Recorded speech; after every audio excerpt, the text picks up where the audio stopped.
Hello and welcome to Black and Yellow. This is Ting's second episode with the fourth founder, Aadil Mehta. In episode 1, we ended it by saying that Aadil was Ting's client and they poached him and made him a partner. That would have taken some convincing. I'm actually quite intrigued to learn what happened there. In agency life, you usually poach clients from other agencies for business, but here, it was something else altogether. If you still haven't heard Ting's first episode, I suggest you do that. The link is in the show notes, or you can just search for Black and Yellow, a Ting podcast on Apple, Amazon Music, Spotify, or Google, and we'll be right there. Running an agency is no easy feat. As Manan Vora mentioned in the first episode, bringing in business was by far the toughest thing to do, especially when you are just out of college. So what happened when Aadil Mehta walked in? What experience did he bring in? Now, for people who don't know, Aadil spent 10 years in the jewelry industry before packing up and moving to an agency. That too, a startup. Anyway, I don't want to keep throwing these twists. This is not an Abbas Mastan film. Let's jump straight in. Black and Yellow, a Ting podcast, is hosted by me, Nadir Kanthawala. I lead the growth division at Ting, and now our conversation with Aadil Mehta. Hi Aadil, welcome to Black and Yellow, a Ting podcast. It's so good to have you finally. I mean, the first conversation was with Manan and Sudarshan, and they kind of just, spoke about their journey of Ting and how things started. And we ended that episode with your entry, and it just makes more sense that the second episode is with you. Thanks, Nadir. Thanks for having me. It's my first time on a podcast, my claim to fame. So I hope this gets a million views or million hits. Sure, sure. Let's put some media money behind this and then we'll get our views on this. budget nahi uske. So, Adil, we've known your journey, but to our listeners, they would be very intrigued to understand that what's your journey been as far as Sting is concerned.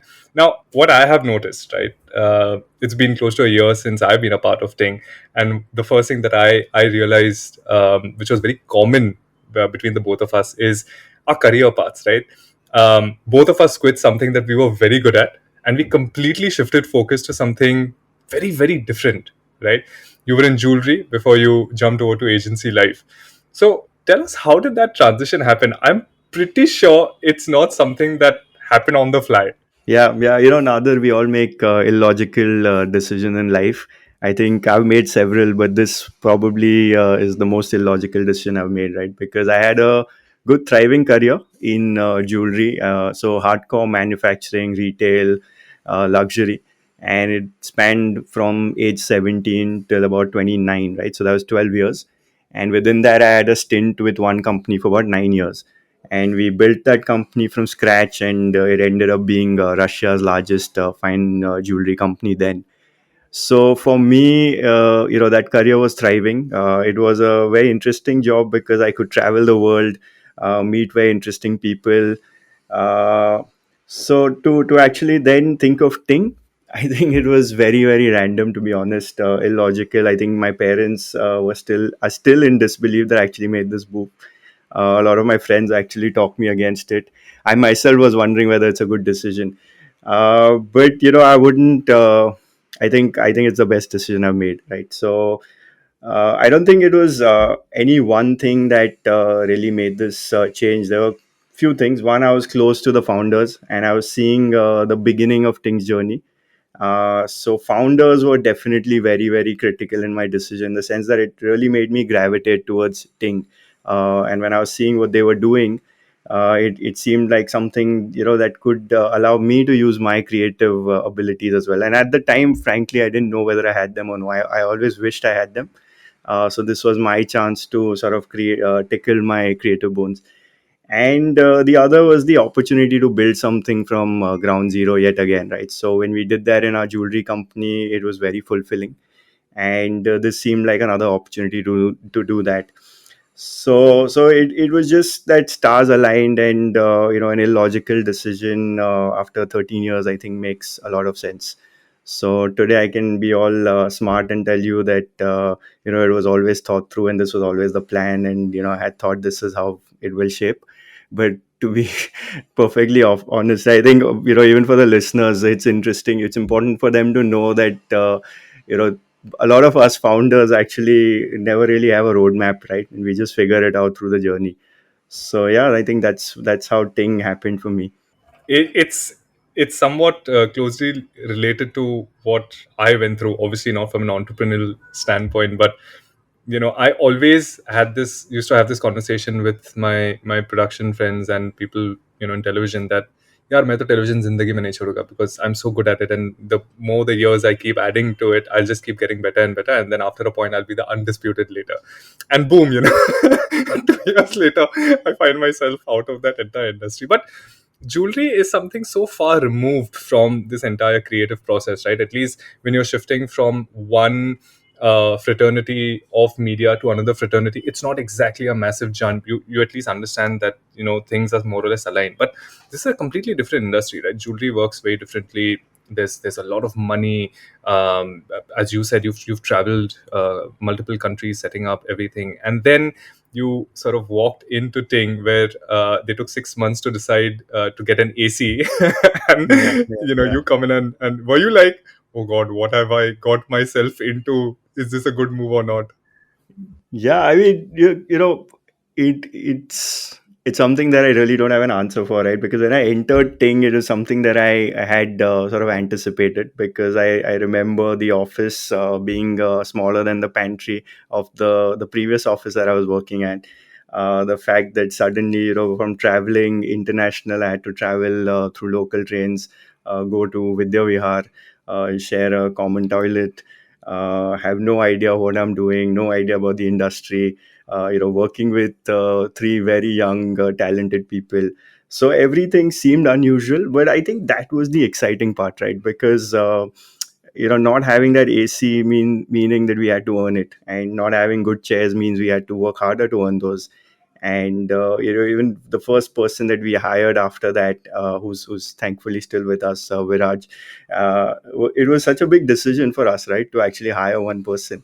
So while it seemed very different from what I had done, I don't think there was any reservation on what I had chosen. I think from day one, we've been in a space of momentum where everything has incrementally improved, and hence I don't think there's been doubt about the decision. When you walked into Ting and you became the co-founder, right? There are always expectations, or at least the aspect of what is it that you add, right, in terms of value, in terms of skill set. What was the expectation from you? Were the original founders expecting you to, okay, others coming in, okay, that's it, he'll probably bring business, or he'll do something very good creatively? Were those things very clearly established when you came on? Yeah, I think so. First and foremost, I was 29, and I think the founders were about 24, 25, right? So I came in as a senior citizen, and so firstly I had to be all wise and know a lot more, which was obviously not the case. But so I think bigger sort of decisions, more strategic calls, and to be, I mean, perfectly honest, at the time there weren't that many big decisions to be made, right? The decision was more like, when can we afford that AC? So I think I contributed to those kind of decisions upfront. But I think what was expected of me is essentially it's changed over the years, right? So initially it was more survival.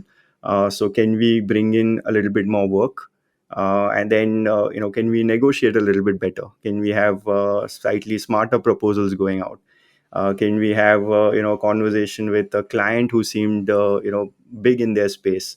So I think those were the smaller expectations from me, and frankly all of us were doing the same thing, right? It was not that my role was any different, but just the fact that I'd come from about 10 years of work experience prior to that, and I was expected to bring in a lot more sort of experience to on the table.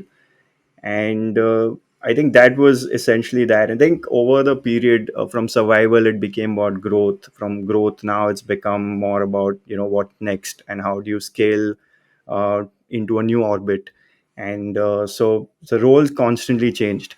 And I think as founders, you're typically generalists, right? So right from doing your office boys work to the big CEO picture, big CEO sort of decisions, all of that is under your radar. So I think that's pretty much what I have done. Sudarshan said something very interesting in the first episode, and it sort of ties into what you were also saying, that experience is such an essential thing. um, and the original founders obviously all came from business backgrounds, right? So was it the same case for you? Now, you all obviously had 9, 10, 12 years of experience in jewelry, um, but coming from a business background, right? All of them came from business. Did that have an impact? Because it clearly did on Sudarshan. Like, there was a certain sense of confidence that they brought in, saying, "Hey, yeah, you know what? If my parents can do it, hey, even I can do it." Right? Was there any such thought in your mind? Mm, uh, I don't I don't think so. I don't think it mattered, to be honest. Simply because I'll tell you, the way we built Ting, right? We built Ting as if we've had nothing, right? And we had to literally earn everything. But I think what may have helped, and I think perhaps what Sudarshan was referring to, was the fact that we came from families that were not hand to mouth, and hence we had some cushion, right, to give it some more time. So that would have definitely played a part. But I think what worked for Ting, frankly, is the fact that we didn't know anything, right? And we had nothing to lose. So we did a lot of basics, right? And right from the beginning, right? So just trying to sort of firstly understand the customer, work with certain values of integrity, you know, almost overserve, improve service levels, be there for the clients, work very honestly, work sincerely. I think those simple things, which I mean are obvious in hindsight, right? But I think those were the ones that drove Ting ahead. I don't think it was any sort of business acumen, because I don't think we had any. I still don't think we have any. So, so I don't think that's helped. But I think this is a very um, agency life, hashtag agency life culture, which is the hustle culture. Karte karte yaar, ho jayega, right? And you sort of did bring that up in the initial conversation, that it was about figuring it out, and let's just kind of jump into it. We'll sort of figure it out, but that works only for a certain time period, right? After a point, clients are then looking at agency who are specialists in whatever form service, or has some body of work behind them. At what point did you realize that, okay, you know what, hey, now things become big, okay, now we need to really project ourselves in a very different light? Yeah. Yeah. So I think fortunately or unfortunately, we realized that Ting has become big after it became big, right? So we were still operating as if it's this small boutique unit, right? Founders virtually doing everything, right? So even when the toilet paper ran out, the founders were sort of figuring it out. And it was just at a point when we suddenly realized that we're not good enough to do everything ourselves, right? And we needed a good sort of ecosystem of good quality leaders such as you to come on board and help us through that next phase. So I think when things really started becoming difficult for us is when we realized that we perhaps scaled up a bit more than what we thought we have. uh, and to give you context, right? So around March 2020, we were about 170 odd people, and this is just about before the pandemic. And today we are close to 500 people, right? So in the last 2.5 years, the number is more than doubled, and it's almost tripled. This has happened so fast that I don't think we've had the time to actually digest this. And yeah, I mean, it's even now we're sometimes wondering whether we are a mid-sized small agency, because in our hearts we still feel we are just getting started, right? We still feel we are the small tiny outfit which is figuring it out. But obviously over time, when you scale up this much, the world starts perceiving you a little differently, clients look at you differently, the team members start thinking, okay, we are a part of a bigger outfit. And I think as entrepreneurs, I think it's good to be on this side where you're still in certain amount of disbelief that you've come this far. And I think as Jeff Bezos, I think that's one quote of his that really influences us, is that it's always day one at Amazon. So for us, even though there are those sort of large numbers in terms of people, but I feel we're just scratching the surface. So if you have to ask me philosophically, I would say that I think we are big yet, and we're just about getting started. That's always a good thing to have in your mind, very clear that okay, we are not there yet. There's much room to expand. But I'm going to shift focus now, Adil. Yeah. In terms of clients, right now, from an operational standpoint, you gave us a deep understanding as to what Ting is and the growth part, right? But the growth is always attached to the business, and business is clients and brands and providing those services. We are in the service business. We don't give out products like FMCG or retail.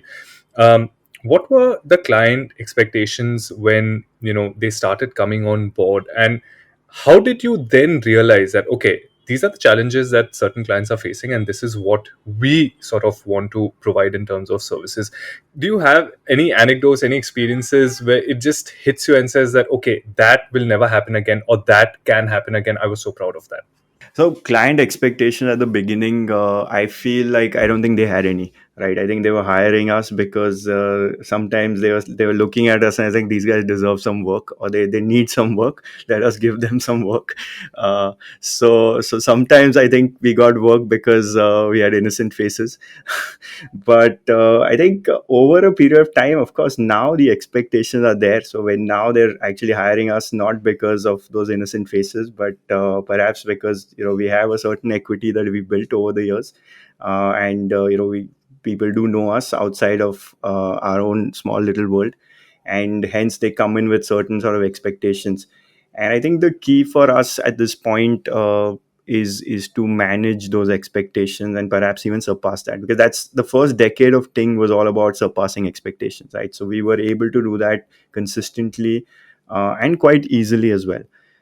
Today, at the scale we are in, it's not always as easy, and hence this current uh, period for us is more about bringing in a lot more focus and upping that quality or the standards of our delivery. So client expectations are now different from where they were earlier. Earlier, it was more about they thought that we'll get the work out of these guys, but we weren't expecting too much strategic or much experience to come from them. They're good sincere people and hence they will deliver. But the onus was still on the clients to get that value.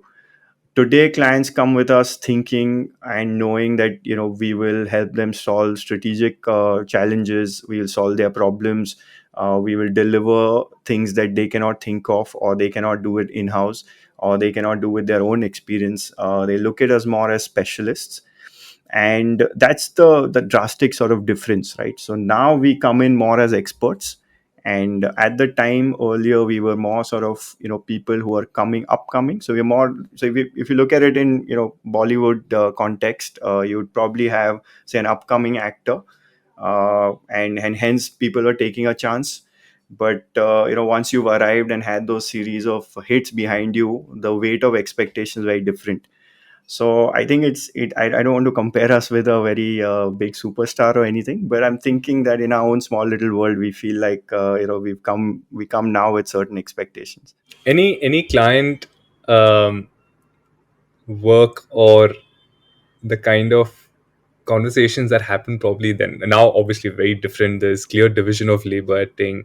There are departments who handle their own expertise. You have subject matter experts, all of that, right? But then back then when the whole hustle thing was there, do you ever feeling that okay, oh god, this client, how do I deal with that? Do you remember any such instances that Yeah. takes So that gives you those my my memories?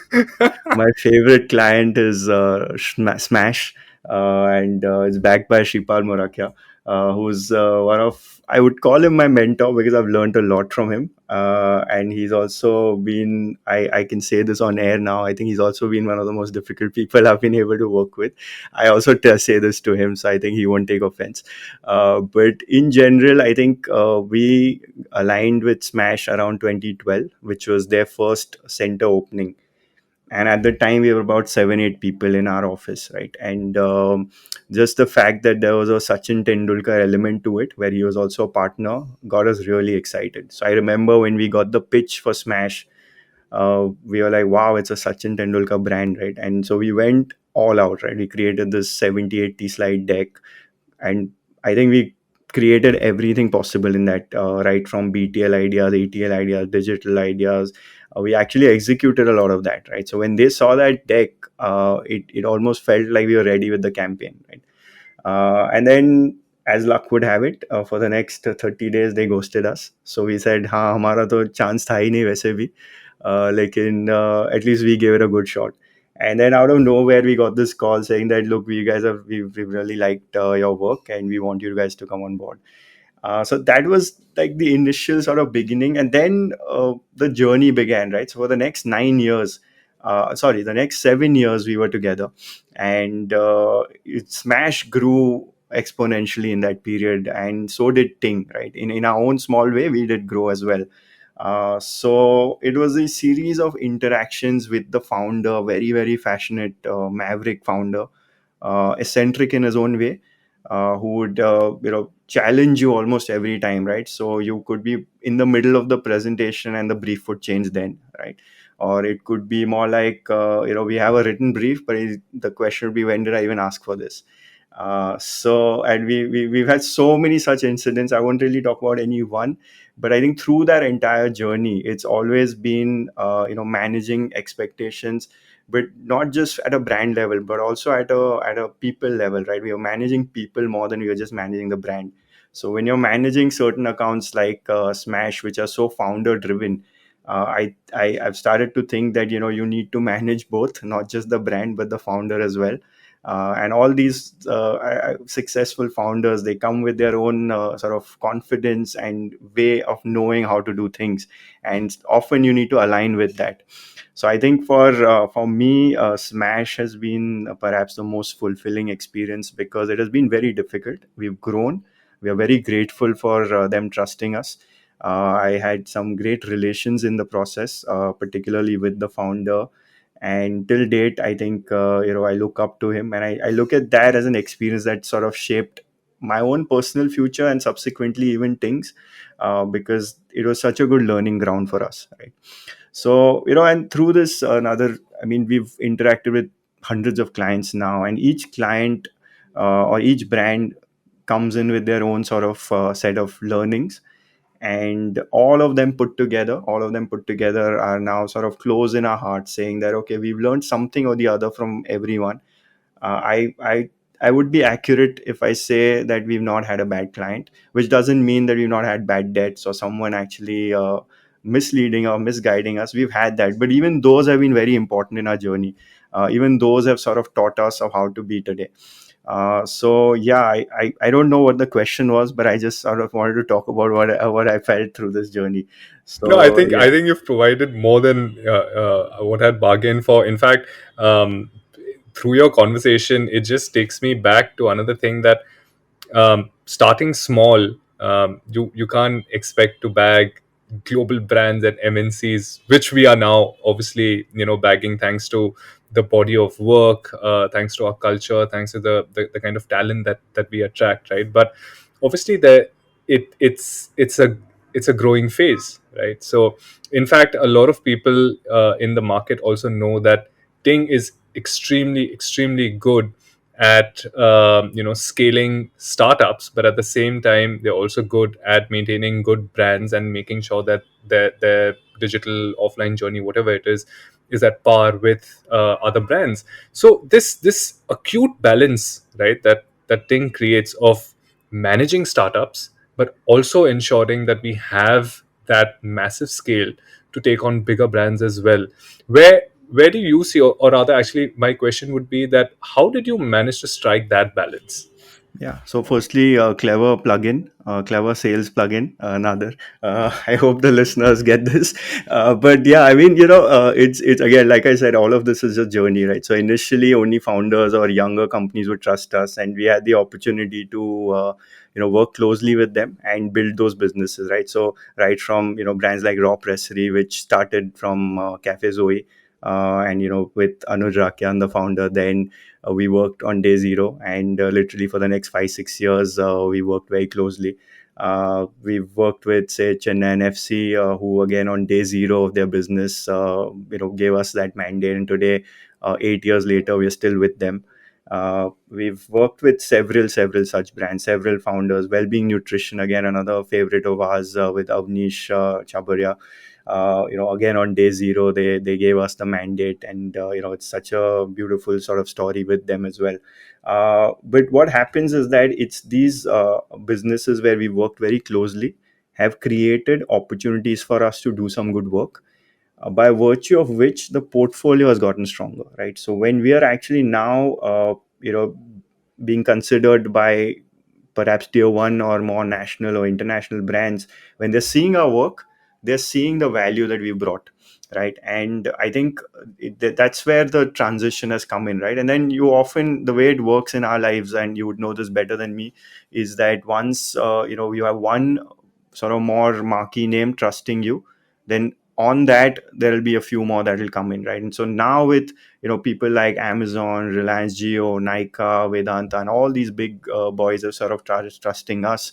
uh, it's a very natural progression, I would imagine. And today the balance comes from the fact that we're still interested in doing good work, and whichever brand allows us to do that, whichever brand allows us to add value, or rather where we can add value, are our clients, right? So there is no preconceived notion that ये हमारे लिए नहीं है या ये हमारे लिए है. At the end of the day, what do we do, right? We have to solve problems, and that's what we are here to do. I'm not going to talk shop now, right? I don't, no नहीं more अपने sales ही plugins. फायदा है. You can go ahead. I no more sales plugins. But what I want to definitely, and I've made my note where you spoke about how learning is such an important aspect for anyone's journey, good or bad, right?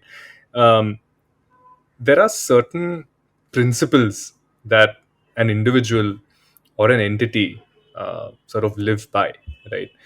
From our conversation, there are a couple of things I've noticed: that you are supremely modest, right?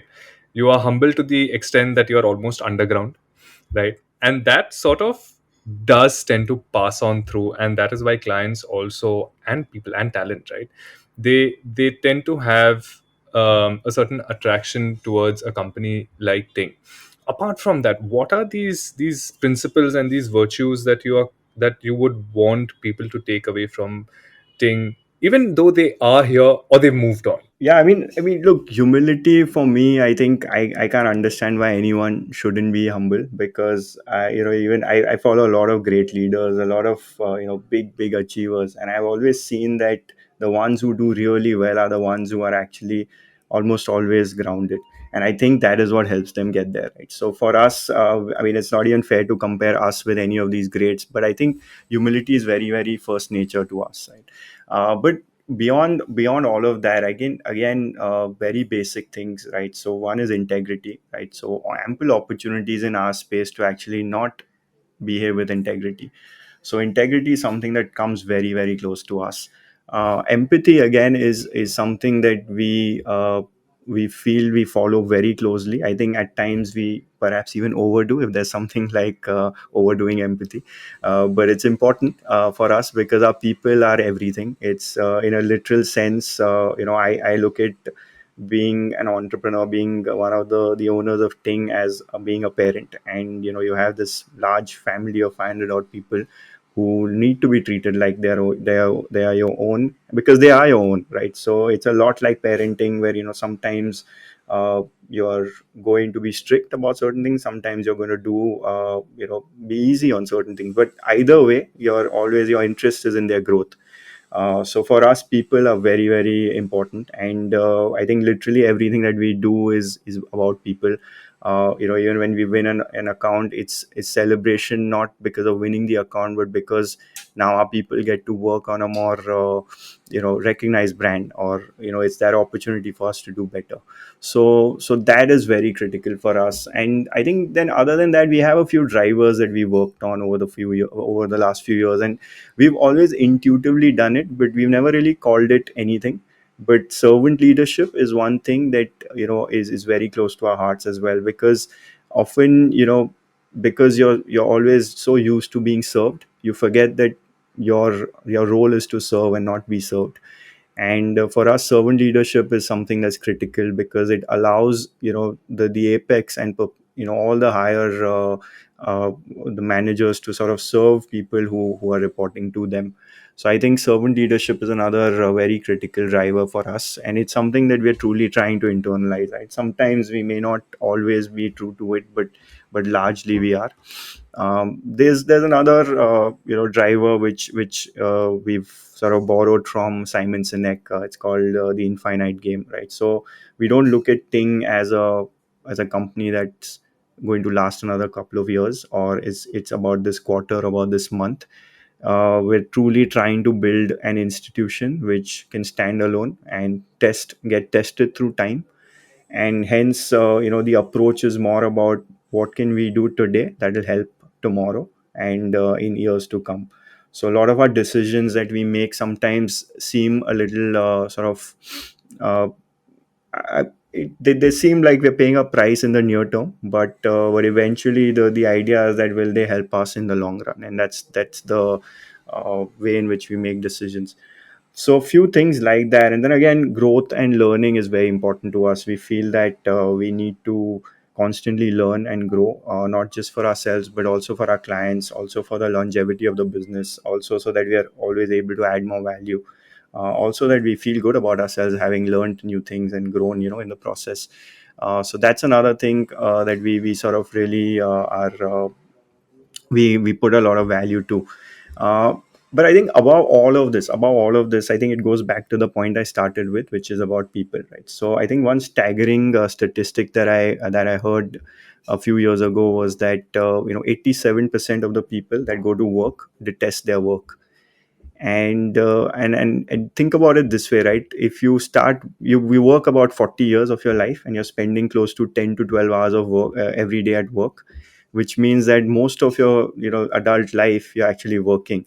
And almost 70-80% of the day that you're awake, you're actually working. So you're spending less time with your family and your loved ones, but you're at work. Now imagine work being an inferior experience, or an experience that you don't enjoy. It's such a big disservice to life, right? And we feel that as entrepreneurs, or as owners, or perhaps in a position to shape so many experiences, it's our duty to create a joyous workplace, right? So we think that our principal duty is towards our people. Primary duty is towards our people, and to really serve them, bring in a lot of joy. And joy is not about bean bags and fancy coffees, right? It's more about giving people a good, fair, transparent platform, giving people an opportunity to grow and learn, people to be felt or dealt with like their people, with empathy and the other things that I said.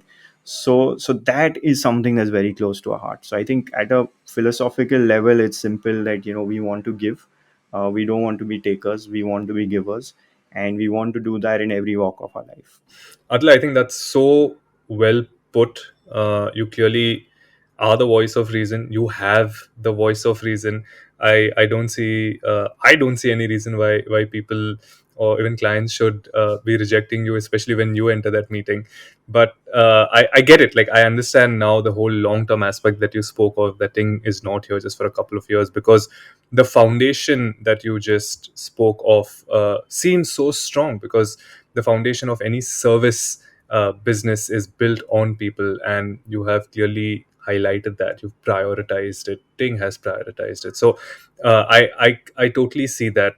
But if I had to nudge you a little further, um, what is the future of Ting? We know it's not here for a short time, right? You've already invested about 13 years in it. We've recently celebrated 13 years in October 2022, and you're here for the long run. So what is the future? Where do we see ourselves going? I know it's a very HR question, sorry, but I had to ask you. Yeah, another, I think, very HR like question. But unfortunately, I don't have an interview like answer. It goes back to day one at Ting in the first few years, where we had no vision, right? We had no idea what we were doing. Sometimes it feels like we still don't have any idea of what we're doing, but we sort of, we all we wanted to do then is work, right? Just wanted to work and do all the right things. And even today it seems very similar, that we really want to work, and we want to do something. But perhaps I'll tell you where I'm at, and I hope the other founders are able to answer this a little bit better than I am answering. But I feel that we're in a great sort of space. We've done some good things. We built a good foundation. So there is this entire launch pad that we've created. And at a macro level, the industry seems like it's in a good place as well, right? So we see there are a lot of tailwinds, and the industry should continue to grow, and explode as it has over the last decade. And what we want to do in this whole process is be significant players in this space, be known for our work, be known for the kind of value we bring, and do some sort of groundbreaking work. Uh, so so our focus is very much micro at this point, very intrinsic, internal in nature, where we want to create good processes, good invest in good talent, really train our people very well, and sort of create this entire platform which can capitalize on the opportunity that's out there, right, for us to grasp. So at the risk of sounding very boring, I think the idea is for us to really keep our heads down and focus on the granular things that we do, and really improve on those. And that should pave way for a good future for Ting, right? I think from an opportunity standpoint, what's probably going to change over the next couple of years, or in years to come, is the way in which we are working. So we feel there will be a lot more involvement of tech. There will be a lot more AI that will kick in. A lot of age-old things that we've been doing will probably not exist in years to come, and we will have to, significantly change that outlook. And that's something that we've already started doing, right? So we've already started investing in future tech, and I think in the next 1 or 2 years, we'll probably have a stronger foothold there. And so at a vision level, I think, simply put, we want to be significant players in an industry that's going to explode, is already exploding. And we want to be known for the kind of good work that we do. But above all, I think we want to be known as a company that cares about its people, and where there are genuinely happy people who will wear our badge of Ting on their sleeve and be happy about it, and go home and be proud about where they are. And we probably be 1,000-member team in years to come, in the next couple of years, and grow from there on as well.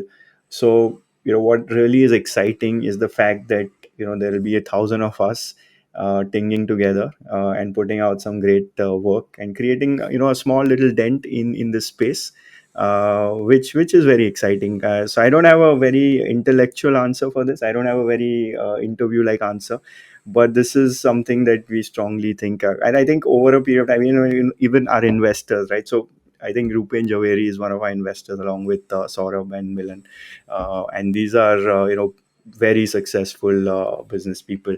And even they ask us that in our weekly, or rather our quarterly MIS, to actually carve out a strategic vision for Ting, and lay out the next 3 years, the next 5 years. And we that's the time we start thinking about it, कि अब तो करना पड़ेगा, अब तो देखना पड़ेगा, अब तो लिखना पड़ेगा, क्योंकि दिखाना है investor को, right? So then we take our sort of common sense and use our logic and predict numbers. And we tell the investors very honestly, saying that, look, we've done this because you asked us, but in all fairness, we don't know where this is going. But we know that we are going to put in everything, every ounce of our blood, and into what we are doing. And we know ourselves, we know that we'll always do well, even in the short run. Of course, things can go on and off, but I think we're fairly certain that things look good. Adil, I'm pretty sure Shark Tank would love to have you as a judge, because you'll be like, हाँ ठीक है, plan नहीं चलेगा, ये लो पैसा ले लो, figure out कर लेना फिर बाद में. Yeah.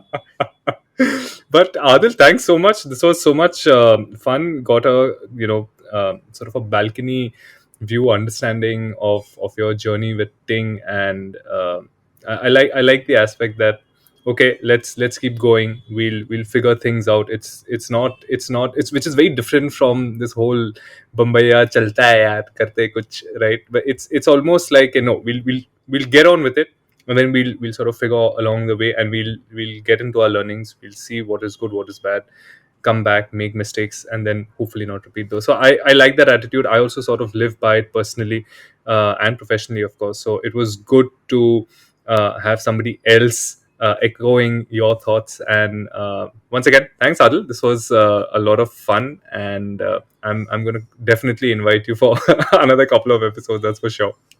Yeah, yeah, please do. I don't mind even paying for this to get invited. I need some people listening to me as well.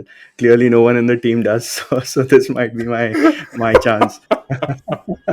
so so good. Thanks a lot, Nadir. Also, I want to say something that when you're talking about career path and how you changed from from being in the line of films, and I thought the natural progression would have been for you to become an actor, but you've chosen a very different role. So I'm disappointed with that choice. But good for us that you've taken this role so you can actually engage with us. Yeah, well, that's never going to work for me. I've always been the behind the For camera sort of a listeners, I think person. you should ask Nader to show how he looks and how he talks, and I think he has a very large female fan following. Yeah, let's go with that, Adil.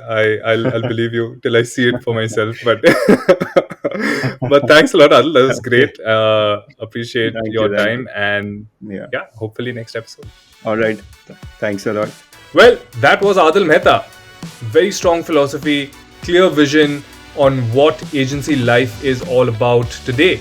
In our next episode, the third episode, we will be talking to another partner and co founder, Shruti. She leads the entire creative function at TING, and we will be talking about everything creative. Until then, see you guys in the next episode, and make sure you check out our podcast on Apple Podcasts, Google Podcasts, Spotify, and Amazon Music as well. Until then, my name is Nadir Kanthawala, and I will see you soon.